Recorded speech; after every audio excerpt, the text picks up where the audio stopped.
3번 대리인이 사자되지 의미로 복대리인 나왔네요. 복대리인. 복대리인은 대리인을 대리하는 게 아니고 본인을 대리하는 거죠. 대리인이 다시 대리인을 선임했더라도 그 다시 선임된 대리인, 복대리인이라고 하죠. 그러니까 이중, 네, 이중으로 됐다는 거예요. 겹쳐서 그 대리인의 대리인은 대리인을 대리하는 게 아니고 대리인을 다시 선임했더라도 이 다시 선임된 대리인은 대리인을 본인을 대리하는 겁니다. 항상 객관식에서 엄청 많이 나오죠. 처음에 이제 대리 125조 대리 이제 민법 총칙에서 가장 중요한 것 중에 하나죠. 대리. 네. 처음 배울 때 배우는 기본 개념 대리 복대리. 복대리는 대리인이 본인을 대리하듯 복대리인도 본인을 대리하는 거다. 수여된 이상 특별 문제는 생기지 않는다. 기본 내용들이고요. 공정증서가 채무 명의로서 집행력을 가질 수 있도록 하는 집행인납.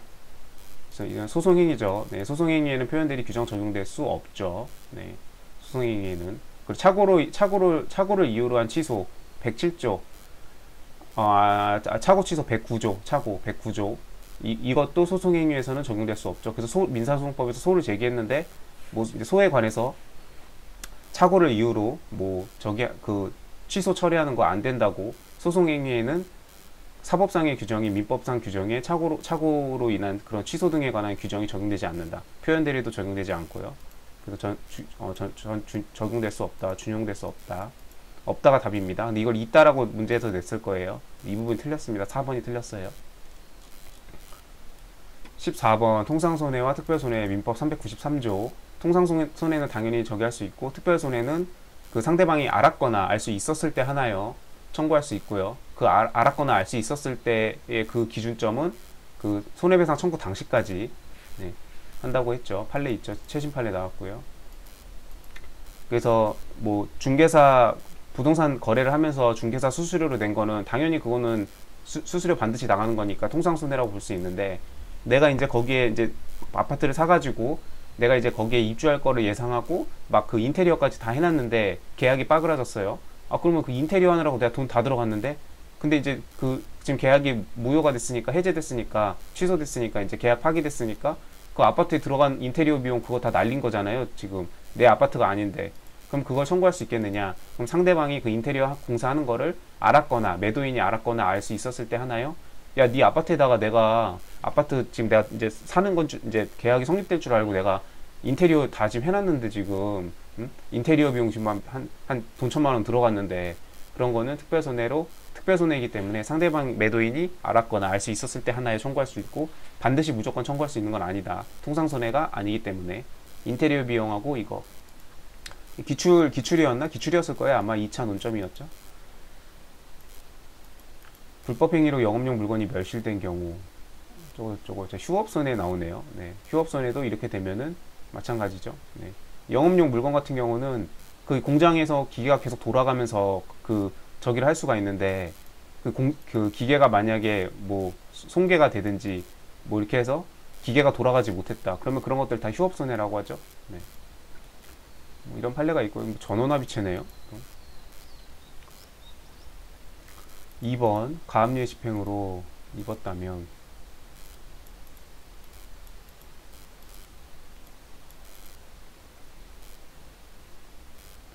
네, 소유자 손해를 입었으면은 배상 책임이 있을 거고요. 가압류 집행 당시에 부동산의 소유자가 그 부동산을 사용 수익하고 있으면은 가압류랑 상관없잖아요.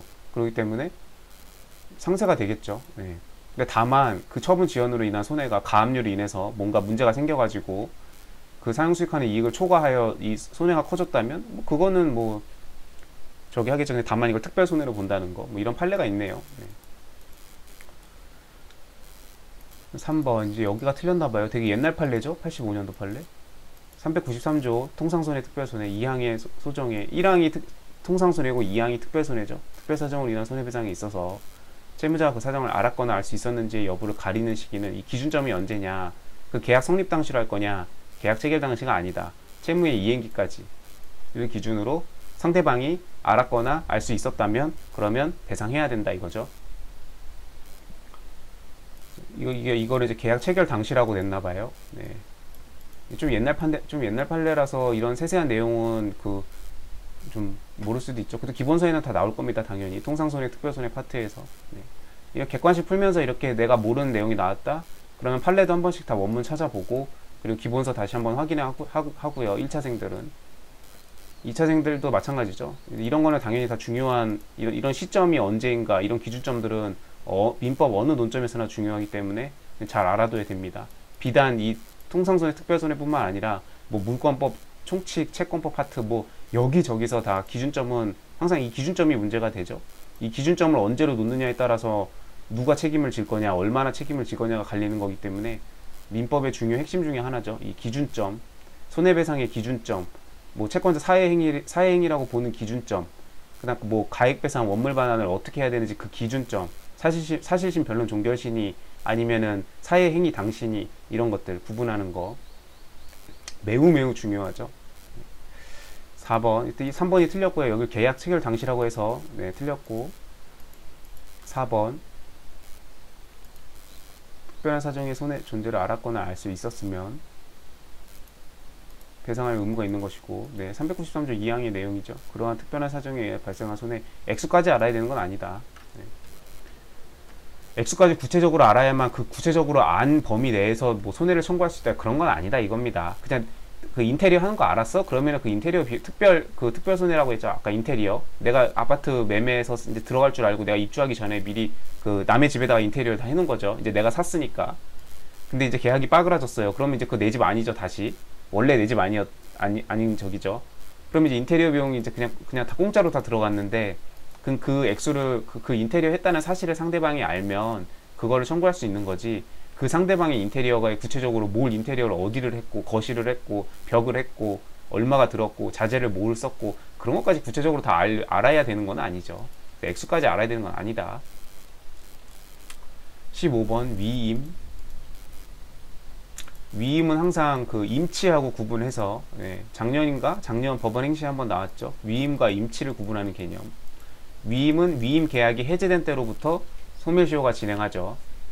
위임 계약이 해제된 때부터, 종료된 때부터. 그러니까 위임 계약의 해제 의사표시를 해야죠, 위임인이. 나 위임 계약을 해제하겠소. 그러면 이제 그 위임 맡겨놨던 그 뭐 그런 것들이 이제 권리를 이제 되찾아 와야죠. 수임인한테 맡겨놨던 거를. 그거를 되찾는 이제 소멸시효가 진행한다는 거예요, 그때부터.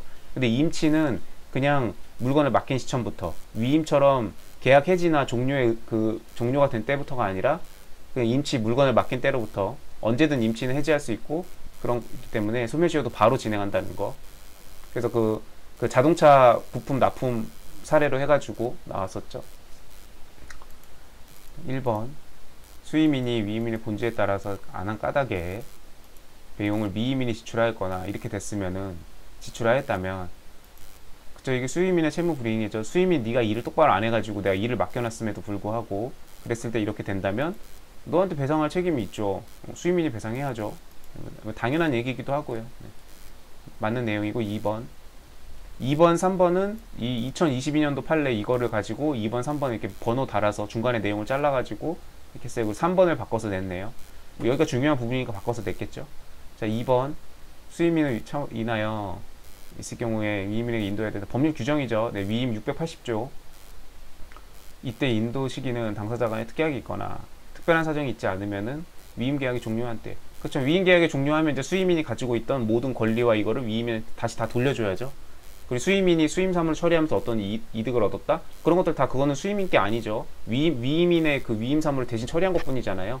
그러니까 다 반환해야 되는데 그런 것도 다 종료시를 기준으로 한다. 위임은 다 종료시를 기준으로 한다. 소멸시효도 이때부터 진행한다. 근데 임치를 맡긴 시점부터 곧바로 소멸시효가 진행합니다. 그 임치와 위임의 그 차이. 자, 그리고 3번. 따라서 여기 이어지는 판례인데 지금 여기다가 이제 뚝 잘라서 이렇게 2번, 3번으로 낸 거예요, 보기를.